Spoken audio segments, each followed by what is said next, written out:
नमस्कार, जोहार ही चलते हैं झारखंड की ताजा खबरों की ओर। लेकिन उससे पहले अगर आपने अभी तक इस चैनल को सब्सक्राइब नहीं किया तो सब्सक्राइब कर लें, जिससे कि आपको झारखंड की ताजा खबर रोजाना मिलती रहे। पहली बड़ी खबर, झारखंड सरकार ने दिखाई शक्ति, छत्तीसगढ़ स्टेट मार्केटिंग कॉर्पोरेशन को उत्पाद विभाग के परामर्शी से हटाया। झारखंड सरकार ने उत्पाद विभाग का राजस्व बढ़ाने के लिए Chhattisgarh state marketing corporation limited को परामर्शी बनाया था, लेकिन चालू वित्त वर्ष में उत्पाद एवं मद्य निषेध विभाग राजस्व वसूली के लक्ष्य से काफी पीछे रह गया। अब विभागीय मंत्री जगन्नाथ महतो ने CMMCL को परामर्शी से हटाने का आदेश जारी कर दिया है। राज्य में शराब में पानी मिलाने और अधिक वसूली की शिकायत मिली है। राज्य में शराब में पानी मिलाकर बेचने की लगातार शिकायतें मिल रही है और हाल ही में उत्पाद विभाग के एक दारोगा के भाई को इसमें संलिप्त पाने पर दारोगा को निलंबित कर दिया गया था। राज्य में राजद सुप्रीमो लालू प्रसाद यादव के बेलर रहे बरियातू थाना क्षेत्र के एदल हाथू निवासी राजू गोप के 8 साल के बेटे सौर्य का अपहरण कर हत्या करने वाले आरोपी संजीव कुमार पंडा को पुलिस ने गिरफ्तार कर लिया है। हजारीबाग के कटक मदाग के मौडर गांव के रहने वाले संजीव को जेल भेज दिया गया है। फिलहाल वह पुदांग के सरघरवा स्थित संतोष कुमार के घर में किराए पर रहा करता था और एक निजी कंपनी में एरिया सेल्स मैनेजर के पद पर कार्यरत था। SSP किशोर कौशल ने बताया कि संजीव पर करीब 6 लाख रुपए का कर्ज हो गया था और यह रकम चुकाने के लिए उसने अपहरण की योजना बनाई। अलखर बीजेपी ने आरोप लगाया है कि CM के पूर्व प्रधान सचिव राजीव अरुण एक्का ने सत्ता के गलियारे के दलाल विशाल चौधरी के मार्फत करोड़ों रुपए की वसूली कर मनी लॉन्ड्रिंग की है। एक्का के बहाने भाजपा ने मुख्यमंत्री हेमंत सोरेन को भी घेर लिया है। ईडी को सौंपे ज्ञापन में पार्टी ने सीधे आरोप लगाया है कि विशाल चौधरी के मार्फत हुई करोड़ों की वसूली के एक विशेष हिस्सा मुख्यमंत्री हेमंत सोरेन तक भी अवश्य पहुंच रहा होगा। पार्टी के प्रदेश उपाध्यक्ष गंगेत्रु कुजूर, प्रदेश मीडिया प्रभारी शिवपूजन पाठक, सब मीडिया प्रभारी योगेंद्र प्रताप सिंह ने मिलकर ईडी को ज्ञापन सौंपा। राज्य सरकार के द्वारा लाई गई नई नियोजन नीति का विरोध शुरू हो गया है। दरअसल हाल ही में राज्य सरकार नई नियोजन नीति का प्रस्ताव लाई है। दरअसल सरकार 2016 के पहले वाली नियोजन नीति लाने जा रही है, जिसमें झारखंड से ही 10वीं एवं 12वीं पास करने की अनिवार्यता नहीं होगी। भाषा संबंधित बदलाव इसमें किए गए हैं। हालांकि झारखंड के अलग अलग जिलों में युवा इसका विरोध करने लगे हैं। नई नियोजन नीति का विरोध कर रहे युवाओं का कहना है कि पहले झारखंड राज्य के युवाओं का भविष्य और नौकरी सुरक्षित करने के लिए नियोजन नीति में कुछ शर्तें जोड़ी गई थी, जिसे अब हटाया जा रहा। युवाओं का कहना है कि ऐसी नियोजन नीति नहीं चाहिए जिसमें झारखंड के युवाओं को नौकरी में संरक्षण नहीं मिलता हो। राज्य में शराब व्यापार से हटाई गई छत्तीसगढ़ की कंपनी नीति की भी होगी समीक्षा। प्लेसमेंट एजेंसी पर लगाया फाइन। झारखंड में शराब बेचने के लिए नियुक्त छत्तीसगढ़ सरकार की कंसल्टेंट कंपनी को झारखंड सरकार ने हटा दिया है। उत्पाद एवं मद्य निषेध मंत्री जगन्नाथ महतो ने विभाग के प्रस्ताव को अपनी सहमति दे दी है। इसके अलावा मंत्री ने विभागीय अधिकारियों को राज्य में लागू नई उत्पाद नीति की समीक्षा के निर्देश दिए हैं। इसके जरिए यह पता लगाया जाएगा कि नई उत्पाद नीति के तहत निर्धारित लक्ष्य के अनुरूप राजस्व की प्राप्ति क्यों नहीं हुई। राज्य में प्रभावी उत्पाद नीति 31 मार्च तक लागू है। ऐसे में इस माह के अंत तक आगे की नीति पर भी निर्णय किया जाएगा। झारखंड में शराब की बिक्री से राजस्व बढ़ाने के लिए वर्ष 2022-23 में नई उत्पाद नीति लागू की गई थी। झारखंड के जमशेदपुर में महिला ने अपने पति की हत्या करके उसके शव को जलाने की कोशिश की। पुलिस जब घटनास्थल तक पहुंचती तब तक मृतक का आधा शरीर जल चुका था। मृतक की पहचान अमरनाथ सिंह के रूप में की गई है। हत्यारोपी पत्नी का नाम मीरा चौधरी है।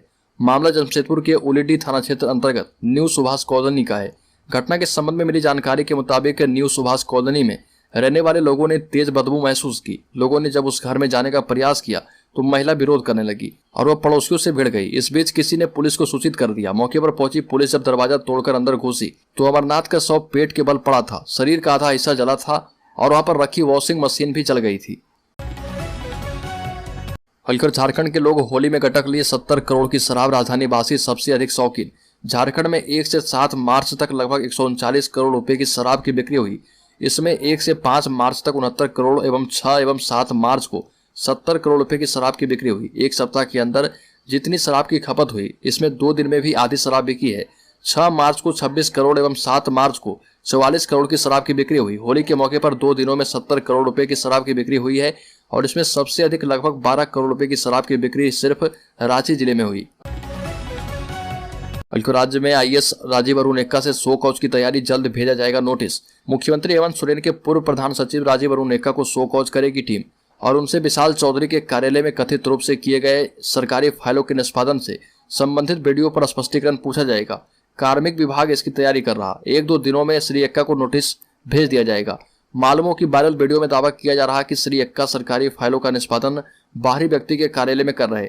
भाजपा नेताओं के द्वारा वीडियो जारी करने के तुरंत बाद श्री राजीव अरुण एक्का को मुख्यमंत्री के प्रधान सचिव के पद से हटाते हुए पंचायती राज विभाग में उनका तबादला कर दिया गया था।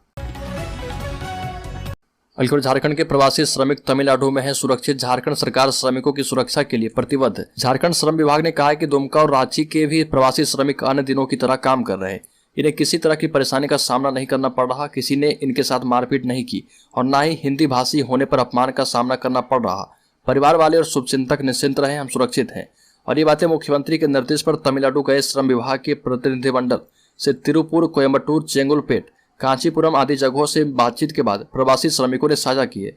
प्रतिनिधिमंडल ने सुनिश्चित किया है कि सभी श्रमिक सुरक्षित हैं और सभी को पारिश्रमिक समय से प्राप्त हो रहा। तमिलनाडु सरकार के द्वारा झारखंड एवं अन्य राज्यों के प्रवासी श्रमिकों को हर संभव सहायता प्रदान की जा रही है। साथ ही आपको बता दें कि तमिलनाडु में प्रवासी श्रमिक अधिकतर पलामू, गढ़वा, लातेहार, दुमका, चाईबासा, बोकारो और रांची जिला के हैं। राज्य में मिशन 2024 के तहत झारखंड के 14% दलितों को साधने के लिए भाजपा ने बनाया प्लान। 14 अप्रैल से घर घर चलो अभियान से दलित बस्तियों में पहुंचेंगे भाजपा कार्यकर्ता। बीजेपी ने 2024 के लोकसभा चुनाव में हर जाति और समाज को साधने के लिए प्लान तैयार कर लिया है। अनुसूचित जाति के लिए आरक्षित झारखंड की पलामू लोकसभा सीट समेत देश भर के सभी 84 SC आरक्षित सीटों पर फतह करने के लिए कार्यक्रम की रूपरेखा बन गई है। पार्टी 10 से 20 मार्च तक बूथ सशक्तिकरण अभियान शुरू करने जा रही है, जिसमें हर शक्ति केंद्र पर पार्टी ने एक अल्पकालिक विस्तारक की ड्यूटी लगाई है और ये विस्तारक बूथ कमेटी और पन्ना प्रमुखों को एक्टिवेट करेंगे। झारखंड दौरे पर शंकराचार्य सदानंद सरस्वती धर्म परिवर्तन रोकने को लेकर आम लोगों से किए अपील। द्वारका शारदा पीठ के जगत गुरु शंकराचार्य सदानंद सरस्वती जमशेदपुर पहुंचे और जुगसलाई स्थित अपने भक्त के निवास स्थान पर ठहरे। मीडिया से बातचीत में उन्होंने कहा कि धर्म परिवर्तन हमारी कमजोरी है और इसे रोकने के लिए सबों को पहल करने की आवश्यकता है।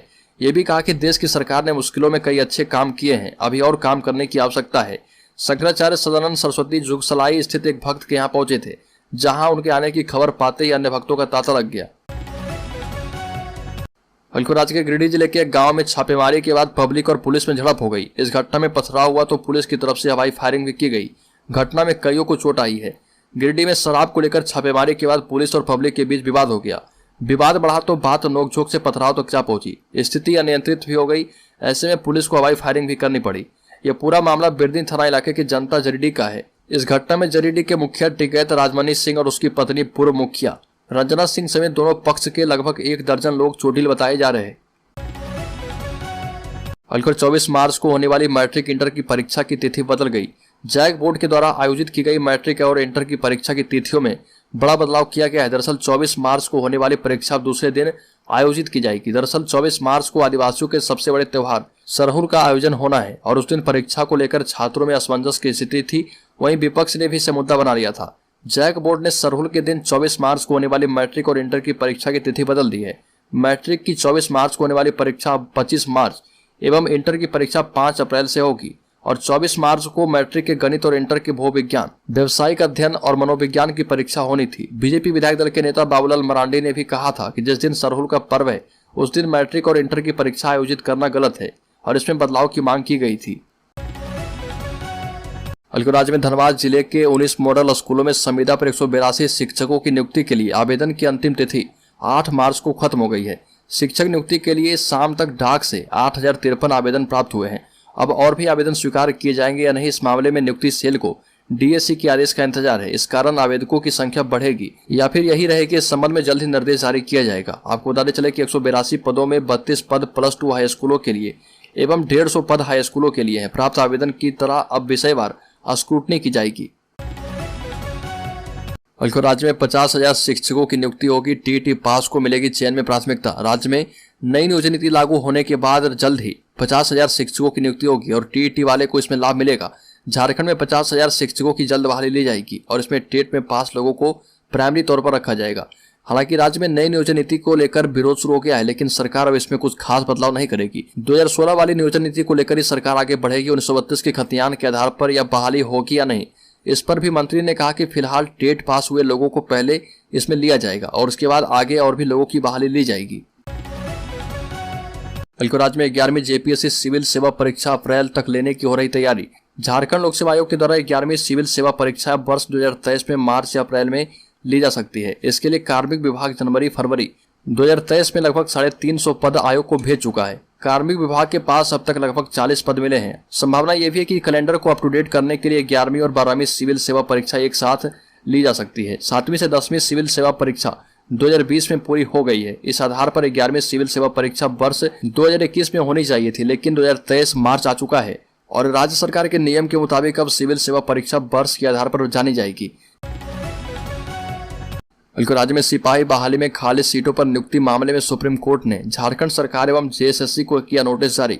सुप्रीम कोर्ट ने वर्ष 2015 में शुरू हुई सिपाही बहाली में रिक्त रह गई सीटों पर नियुक्ति के मामले में दायर स्पेशल लीव पिटीशन पर सुनवाई करते हुए झारखंड सरकार एवं झारखंड कर्मचारी चयन आयोग को नोटिस जारी किया है। कोर्ट ने पूछा कि क्षैतिज आरक्षण से संबंधित रिक्त रह गई सीटों को कब भरा जाएगा और क्यों नहीं एसएलपी को स्वीकार किया जाए। आपको बता दें कि झारखंड कर्मचारी चयन आयोग ने वर्ष 2015 में सिपाहियों के 7,272 पदों पर नियुक्ति के लिए चयन प्रक्रिया शुरू की थी और 4,882 पदों पर नियुक्ति की गई थी, जबकि 2,430 पद खाली रह गए थे। ये सभी पद अब भरे जाएंगे। बल्कि राज्य में मध्याह्न भोजन बनाने वाली रसोइया को 9 महीने से नहीं मिला है मानदेय, हड़ताल से पड़ेगा असर। राज्य में मध्याह्न भोजन बनाने वाली रसोइया को 9 महीने से नहीं मिला है मानदेय। राज्य के लगभग 80,000 रसोइया का मानदेय भुगतान जून 2022 से लेकर फरवरी और मार्च 2023 तक बीते 9 माह से नहीं होने से स्थिति काफी चरमरा गई है। मामले को लेकर झारखंड प्रदेश रसोइया संघ हजारीबाग जिला अध्यक्ष महेंद्र राम ने कहा कि सरकार रसोइया के साथ सौतेला व्यवहार कर रही है। यदि समय रहते सरकार मानदेय भुगतान नहीं करती है तो हम लोग आने वाले चुनाव में इसका करारा जवाब देंगे और टेलर हम लोग रामगढ़ चुनाव में दिखा चुके हैं। बड़कागांव प्रखंड अध्यक्ष आरती वर्मा ने कहा कि हम सभी रसोइया महज 2,000 अल्प मानदेय में ईमानदारी एवं निष्ठापूर्वक कार्य करते हैं और सरकार के भरोसे रहते हैं और विगत 9 माह से मानदेय भुगतान नहीं किया गया है। साथ ही साथ होली जैसे पर्व में भी मानदेय भुगतान नहीं होने से स्थिति काफी चरमरा गई है। बल्कि झारखंड में खोदे जाएंगे 1 लाख कुएं, पंचायतों में लगेगी 60 इंच की एलईडी टीवी। ग्रामीण विकास विभाग मंत्री आलमगीर आलम ने कहा कि गर्मी से निपटने के लिए राज्य सरकार ने झारखंड के विभिन्न जिलों में 1 लाख कुएं खुदवाने का निर्णय किया है। इसके लिए प्रति कुआं 50,000 रुपये ग्रामीण विकास विभाग से उपलब्ध करवाए जाएंगे। मजदूरी मद की राशि का भुगतान मनरेगा से होगा। और यहाँ पर परिसदन में पत्रकारों से बातचीत में कहा कि प्रत्येक पंचायत में प्रज्ञा केंद्र खोलने का निर्णय राज्य सरकार ने किया है और प्रत्येक पंचायत में 60 इंच का एलईडी टीवी लगेगा। टीवी के माध्यम से ग्रामीणों को विकास एवं कल्याणकारी योजनाओं की जानकारी दी जाएगी। और कहा कि राज्य सरकार ने अब पंचायत स्तर पर जमीन म्यूटेशन को मंजूरी दी है।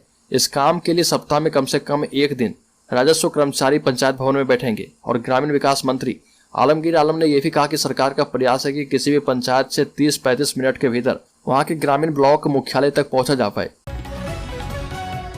राज्य में बढ़ा H3N2 इन्फ्लुएंजा का खतरा। देश के विभिन्न राज्यों की तरह झारखंड में भी H3N2 इन्फ्लुएंजा फैलने की आशंका है। लक्षण को नजरअंदाज करना लोगों को भारी पड़ सकता है। कोरोना के समान लक्षण वाली बीमारी तेजी से फैल सकती है और इस बीमारी से जान जाने तक का खतरा बना रहता है। रिम्स के विशेषज्ञ चिकित्सक डॉक्टर संजय कुमार ने बताया कि इस बीमारी में लोगों को लंबी खांसी, सांस फूलने, शरीर में लगातार थकान की शिकायत रहती है। ऐसे में लोगों को बिना समय गंवाए जांच कराना चाहिए।